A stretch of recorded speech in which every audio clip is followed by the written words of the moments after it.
My beloved brothers and sisters, one of the greatest sources of pain in life is depending on people for our happiness. We expect others to stay, to care, to understand us, and when they don't, our hearts break. But the more you chase validation, the more disappointed you become. Real peace begins when you stop expecting from people and start finding comfort in Allah instead. The Prophet ﷺ taught us that the strongest believer is the one whose heart depends only on Allah, because when you rely on Him, you don't fear being abandoned, ignored or forgotten. You don't need constant attention or approval to feel valuable. You learn to stand alone with dignity, to heal without begging, and to smile without needing the world to approve. Being happy alone doesn't mean isolating yourself. It means building a heart that is complete with or without the company of others. Because when Allah is enough for you, no one can make you feel empty. Happiness comes from Allah, not from people. True happiness begins when the heart stops demanding from creation. Most people don't realize how much suffering they carry simply because they expect others to make them feel valued. You give people the authority to decide your worth by craving their approval. You hand them control over your mood, your self-respect, and even your sense of purpose. Yet people are changeable,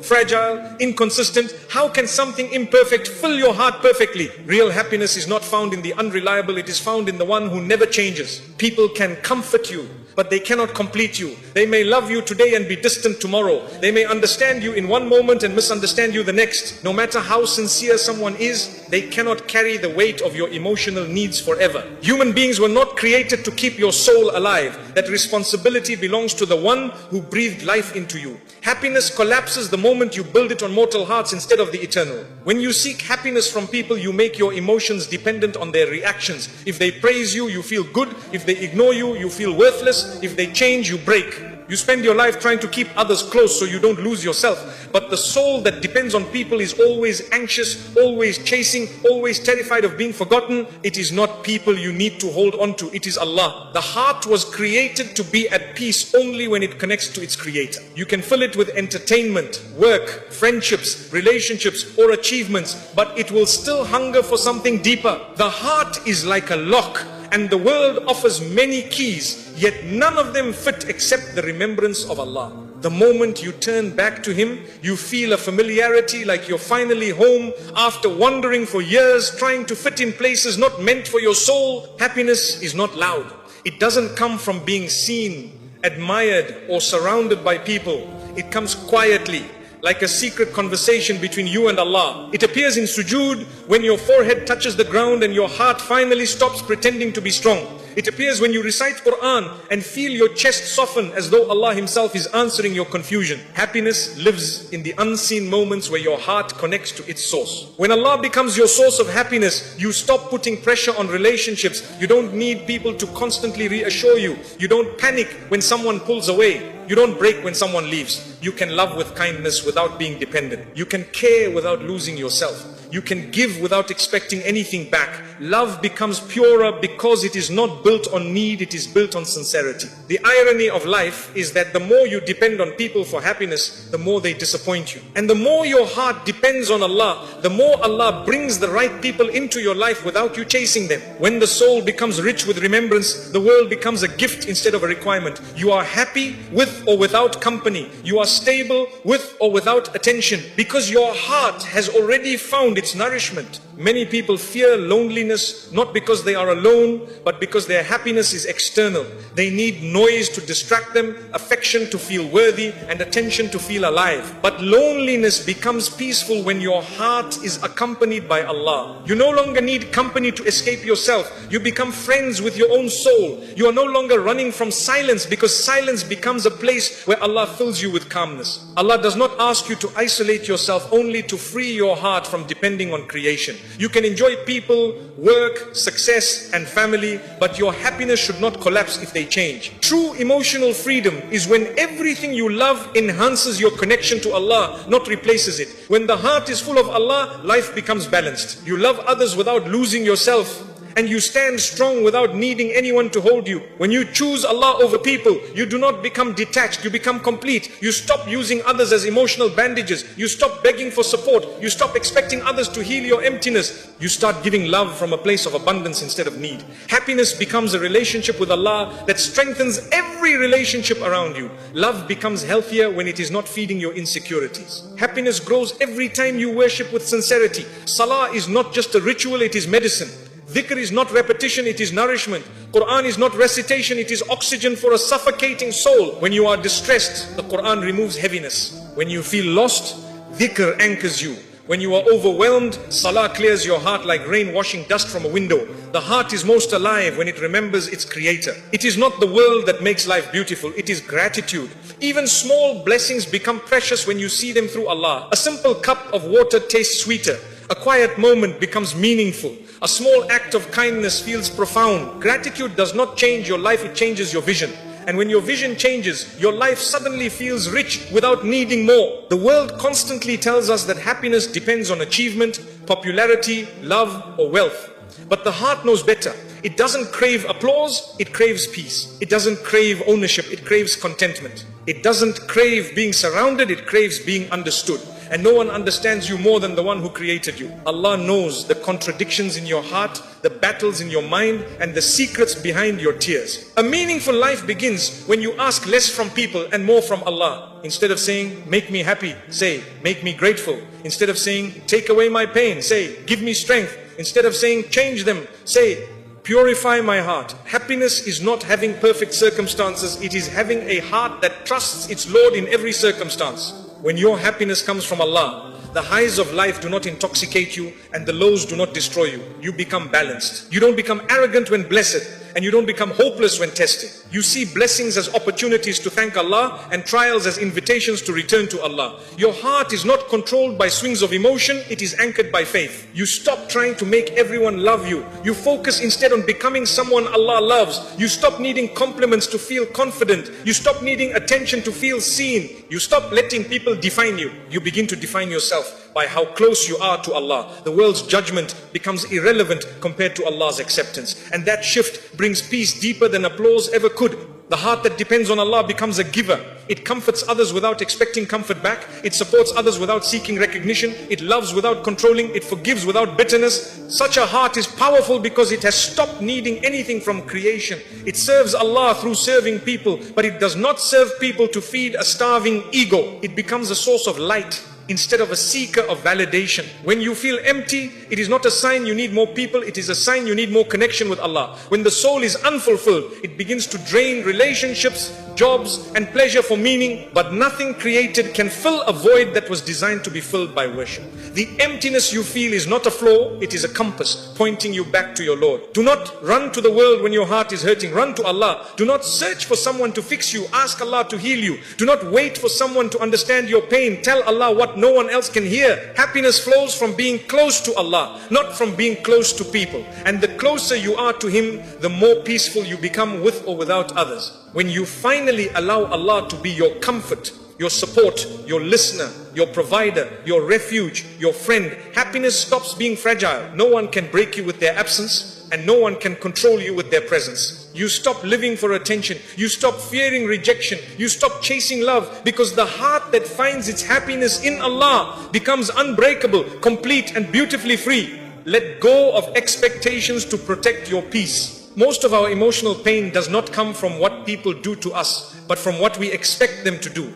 We assume others should care the way we care, understand the way we understand, or love the way we love. When they don't, we feel betrayed. But the real betrayal comes from our own expectations. We create an image of how someone should behave, then punish ourselves when they act according to who they really are. Peace begins when you stop demanding from people what they never promised to give you. Expectations are invisible contracts you write without the other person's consent. You expect a friend to check on you, a family member to appreciate you, or a partner to always understand you. Yet you never asked them and they never agreed. When they fail to fulfill your expectations, you call it disappointment, but it's really the collision between reality and imagination. Letting go of expectations doesn't make you cold, it makes you free. Letting go of expectations does not mean you stop loving people. It means you stop suffering because of them. You can care without demanding care back. You can be sincere without needing reciprocation. You can do good without waiting for applause. When your heart no longer waits for others to complete it, you experience a love that isn't heavy,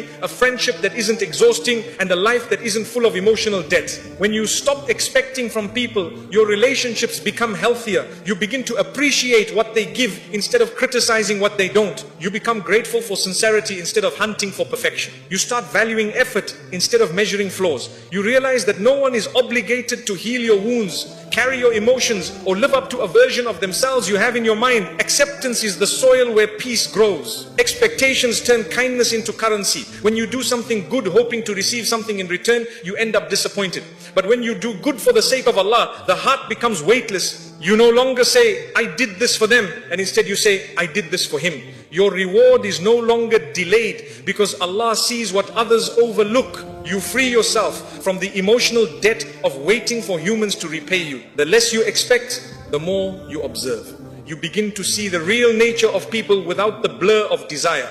You see who loves genuinely, not because they give you everything, but because they try. You see who cares through small gestures, not dramatic expressions. You understand that love is not obvious in words alone. Sometimes it's hidden in subtle patience, quiet understanding, or silent loyalty. Letting go of expectations sharpens your vision of sincerity. When you expect others to never hurt you, you forget they are human. Humans are imperfect, emotional, forgetful, and sometimes selfish, just like you. Expecting flawlessness creates pressure, resentment, and emotional distance. But when you allow people to simply be human, you forgive with ease, let go without bitterness, and love without fear. Imperfection stops being a threat and becomes a reminder that we all need mercy. Letting go of expectations doesn't mean accepting disrespect. It means understanding that you cannot control how others behave, but you can control what you tolerate. You can love someone and still walk away if their presence destroys your peace. You can care deeply and still choose distance if staying means losing yourself. Peace is not gained by being passive, but by setting boundaries without resentment. Expectations make your happiness dependent on the actions of others. When they don't meet your standards, your mood collapses. You let someone's behavior define your day, your worth, even your identity. Letting go of expectations is reclaiming responsibility for your own joy. You stop waiting for someone to make you feel seen or appreciated. You begin to nurture your own peace, protect your own heart, and take ownership of your emotional life. When you release expectations, gratitude grows naturally. You begin to notice the little things, the small effort someone makes, the imperfect yet sincere attempts to care, the unexpected kindness. Life becomes richer because you no longer overlook blessings trying to find perfection. You stop taking actions personally and start receiving them as gifts. Gratitude replaces entitlement and peace replaces disappointment. The mind that expects constantly is always calculating, they should have called, they should have helped, they should have supported me. But the heart that surrenders says, if they do, Alhamdulillah. And if they don't,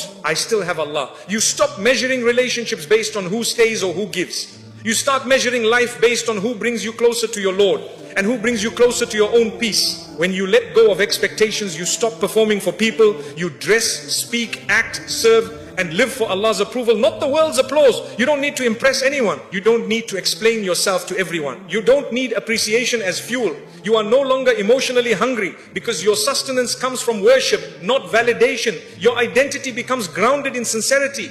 Expectations mislead us into believing others owe us loyalty, attention, or understanding. When they fail, we often feel betrayed, but the real betrayal is expecting human beings to act like angels. No one can meet every need you have. Allah designed the world this way, so your heart always has something to return to, something higher, something eternal, something unbroken. If people could fulfill you completely, you would never seek Him. Letting go of expectations reveals an important truth. Love without need is the purest form of love.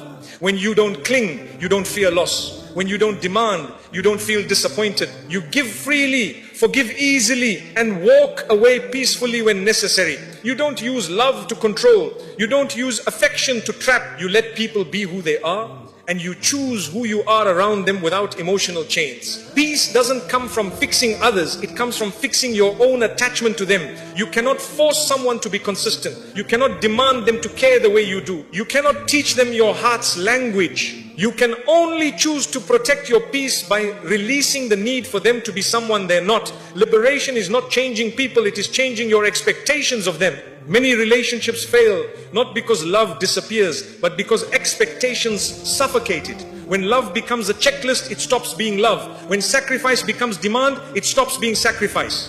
When attention becomes obligation, it stops being sincere.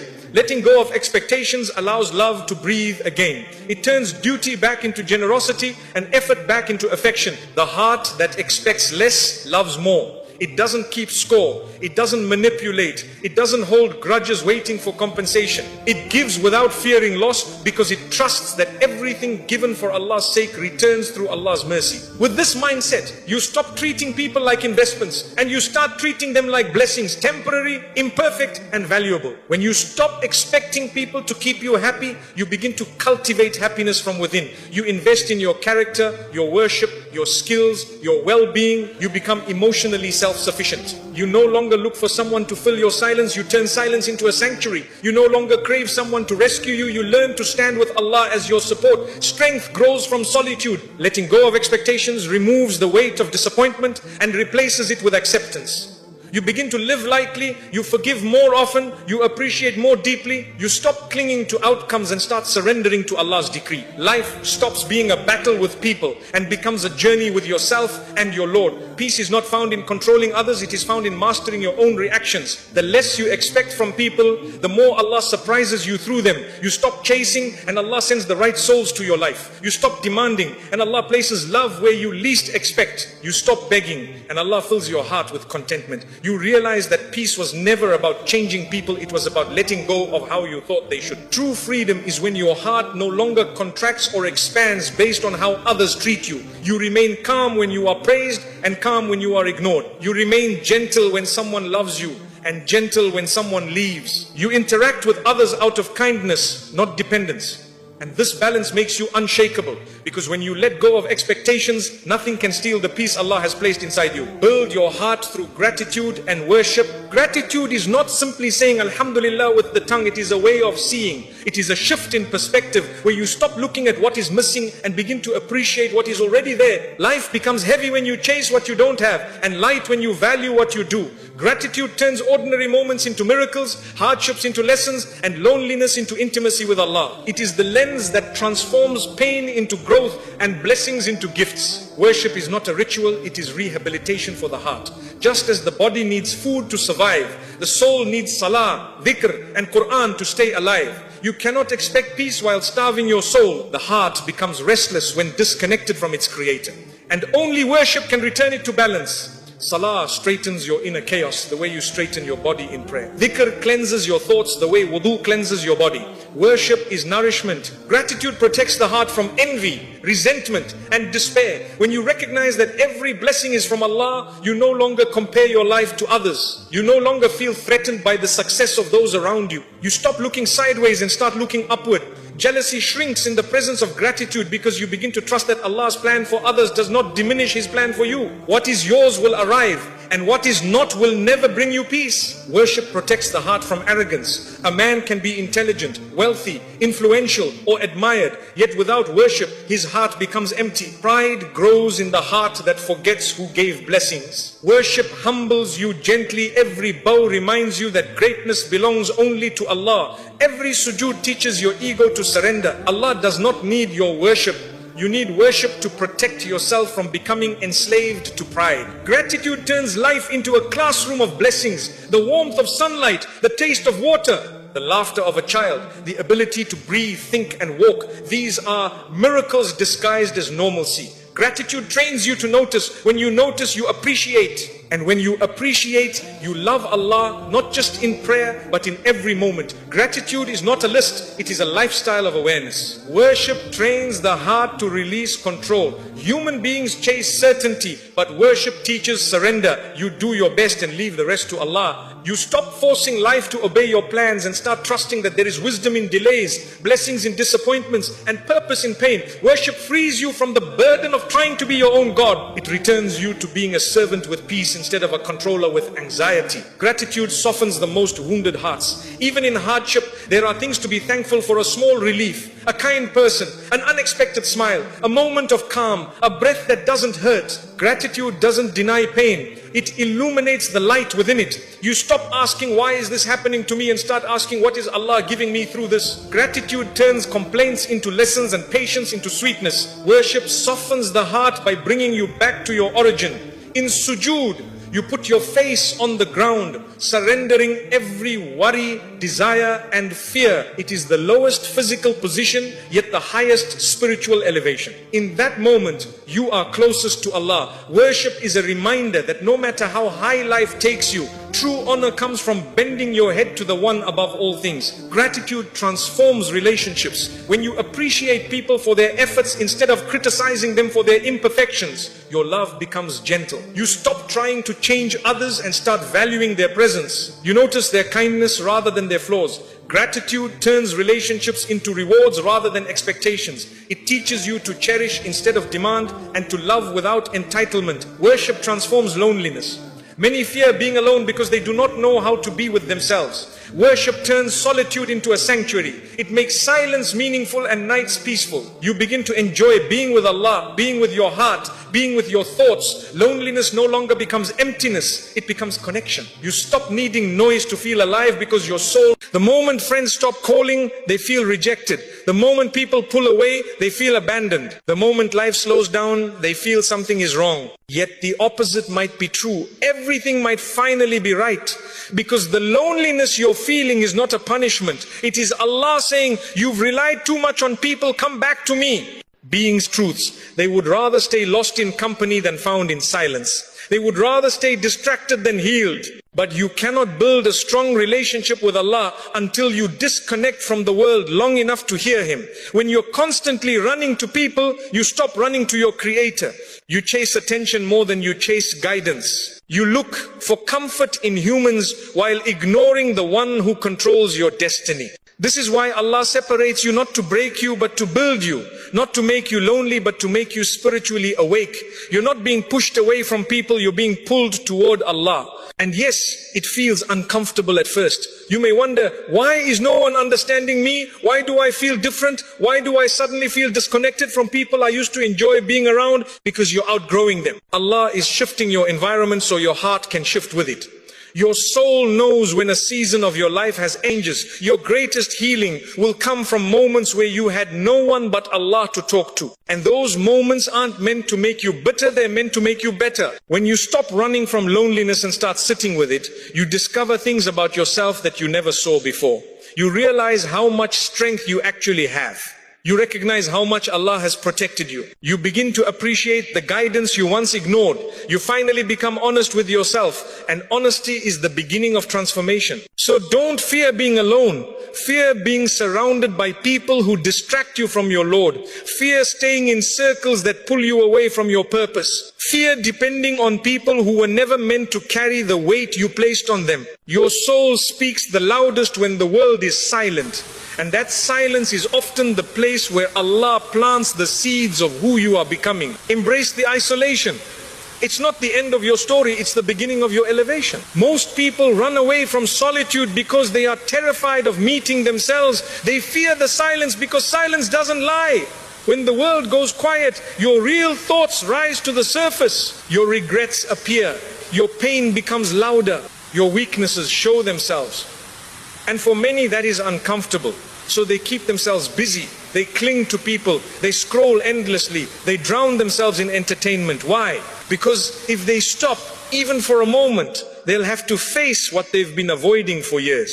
But my brothers and sisters, if you don't face yourself, you don't grow. If you don't acknowledge your wounds, they don't heal. If you don't sit with your own heart, you will never understand what is truly missing in your life. Solitude is not scary, it is necessary. It is where Allah reveals parts of your soul that noise keeps hidden. Sometimes Allah removes distractions not to punish you, but to give you clarity. He wants you to slow down long enough to see what's actually happening inside you. Many people move through life on autopilot, reacting, chasing, pleasing, escaping. They never stop to ask, am I happy? Is my heart alive? Is my relationship with Allah growing? Are my choices taking me closer to Jannah or further away? You cannot ask these questions while you're busy drowning in the world. When you're alone, you begin to notice patterns. You realize that certain habits are harming you, certain people are draining you, certain environments are darkening your heart. You discover that your attachment to people is stronger than your attachment to Allah. And that realization is uncomfortable, but it's also the beginning of your transformation. One moment of honest silence with yourself is worth more than a lifetime of fake happiness. You see, most people hide from solitude because they don't want to take responsibility. It's easier to blame others, to blame circumstances, to blame life. It's much harder to look in the mirror and say, I need to change, I need to do better, I need to fix my heart. But Allah loves those who are honest with themselves. Allah loves those who are humble enough to say, Ya Allah, I am struggling, help me grow. And that kind of humility is born in solitude, not in crowds. When you're alone, you reflect, you think about your past, you think about the mistakes you made, you think about the times you disobeyed Allah, you think about the opportunities you wasted. And at first, that reflection feels heavy. But slowly, it turns into repentance, it turns into awareness, it turns into a more mature version of you. This is why the heart softens in solitude. Away from the expectations of people, you finally get to be honest with yourself, and you discover that the one you truly need is Allah, not the world. People avoid solitude because it exposes their emotional dependency. They feel empty when they're alone, and they assume the solution is to bring more people into their life. But the truth is, your heart is empty because your connection with Allah is weak. No number of friends or relationships can fill a void that was meant to be filled by your Creator. The emptiness you feel is not loneliness, it's distance from Allah. And Allah uses solitude to close that distance. When you sit alone and your heart starts whispering, I need Allah, that is one of the greatest blessings you can ever receive. Because that whisper will eventually turn into a dua. And that dua will turn into guidance. And that guidance will turn into a new version of you. Some people never discover why do I feel empty? Why do I fear being alone? Why do I rely so heavily on people? What am I running from? And the answer to most of these questions is simple. You haven't spent enough time with yourself. You haven't spent enough time with Allah. You know the world, but you don't know your own heart. When you stop running from solitude and start embracing it, something powerful happens. You begin to understand your emotions better. You begin to see your triggers, your needs, your weaknesses. You become more self-aware. And self-awareness leads to self-improvement. You can't fix what you don't understand. Solitude builds emotional strength. It teaches you that you can survive without constant attention. It teaches you that you are capable of thinking deeply. It teaches you that you can rely on Allah even when there's no one beside you. And that independence, emotional, spiritual, mental, is what elevates your character. You become calmer, you become wiser, you stop overreacting, you stop chasing people, you stop begging for validation, you stop fearing rejection, you start valuing peace. You start valuing boundaries. You start valuing your connection with Allah above all else. That is the transformation solitude gives you if you stop resisting it. So don't be afraid of being alone. Be afraid of never knowing who you could have become because you were too afraid to sit quietly with your own heart. Solitude is where Allah prepares you, strengthens you, purifies you, and reshapes you. It is not the end of your journey, it's the beginning of the real one. When Allah removes someone from your life, don't chase them. Don't cling to what Allah is gently pulling you away from. Don't hold on to people whom Allah Himself is detaching you from. Because when Allah takes someone out of your life, there is always wisdom behind it, even if you don't see it immediately. Most people struggle with this because they believe that losing someone means they've lost something essential. They think their happiness, their confidence, their stability, or their peace was tied to that person. But the truth is, if someone was truly meant for your journey, Allah would never allow circumstances to separate you. And if he removed them, it's because he heard conversations you didn't saw actions behind your back, you never witnessed and understood intentions you couldn't read. Allah knows what you don't know. Allah sees what you cannot see, and Allah protects you from harm even when you're begging to keep that harm in your life. Some people leave your life because they were silently breaking you. They were draining your heart, influencing your character, or feeding your sins, and you didn't even realize it. You were too attached, too emotionally invested, too blinded by desire, comfort, or familiarity. And Allah, out of His mercy, removes them so you can breathe again, think again, and find yourself again. Many times, the pain you feel after someone leaves is not because they were good for you, it's because you built your life around them. You gave them a place in your heart that was never meant for any human, a place reserved only for Allah. Attachment to people becomes dangerous when it replaces your attachment to Allah. This is why Allah sometimes breaks those attachments, not to hurt you, but to free you. To free your heart from depending on what was temporary. To free your mind from relying on someone who wasn't capable of supporting you. To free your soul from giving its value to someone who never appreciated it. Some people's presence delays your growth. Their character drags you backward. Their influence weakens your discipline. Their energy kills your motivation. Allah sees this long before you do. And when He removes them, you feel pain only because you were holding on too tightly to something that was never yours to begin with. You see, the people Allah removes were never written into your destiny. They were seasonal, meant to teach you a lesson, not to stay forever. And when that lesson ends, their chapter closes. But humans struggle with closed chapters. We chase closure, explanations, apologies, clarity. But not every ending comes with answers. Sometimes the only answer is Allah protected you. If someone walks out of your life, let them walk. If they distance themselves, let them distance. If they stop choosing you, let them go. Because when you chase people, you're indirectly telling Allah, I trust them more than your plan for me. Don't let your desperation block the blessings Allah is trying to give you. When someone leaves, it often means your next chapter requires a new environment, new influences, and new strength. You cannot grow properly in soil that is unhealthy. You cannot elevate while you're surrounded by people who want to keep you low. You cannot become who Allah destined you to be if you're attached to people who are not part of that destiny. Sometimes the people you pray to keep are the very people Allah removes because they would destroy your future. Sit with that truth. Allah does not take anything away without giving you something better, but the better only arrives when you stop running after what He removed. Growth requires space. Space emotionally, mentally, spiritually. When Allah takes someone away, He is making space in your heart for new wisdom, new clarity, new blessings, new relationships that are healthier, cleaner, more aligned with your deen. You might not see it now. You might feel abandoned, betrayed, or confused. But later, sometimes much later, you look back and realize that the removal was the turning point. It was the moment Allah redirected your life. Many of the greatest blessings in your life come disguised as painful separations. And remember this, some people are not bad. They're simply not aligned with your path. They don't share your values, your goals, your spiritual direction. Holding on to them forces you off your path. Losing them brings you back to it. Allah knows your heart. Allah knows your future. Allah knows what strengthens your soul and what destroys it.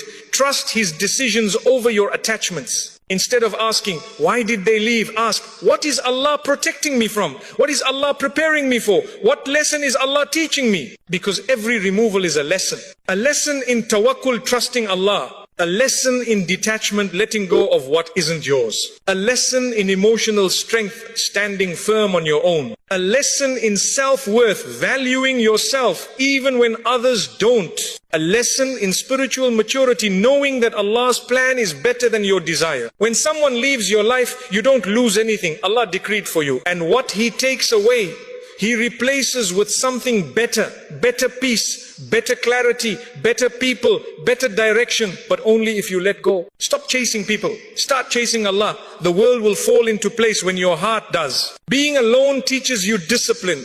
And discipline is one of the rarest qualities today, because most people only behave well when someone is watching them. They pray when they're reminded. They work only when others push them. They stay consistent only when they're motivated. They avoid sins only when they fear being caught. This means their entire life is built on external pressure, not internal strength. But the real test of sincerity, character, and faith happens in solitude, when it's just you, your choices, and Allah. When no one is checking on you, no one praising you, no one holding you accountable, that is when your true self appears. Who are you in private? What do you choose when you think no one sees you? Do you still pray? Do you still control your tongue? Do you still protect your eyes, your heart, your intentions? Or do you fall apart the moment the world turns its back? This is why Allah sometimes puts you in situations where you're alone, not to break your reputation. If you control your anger alone, it means you aren't performing it for show.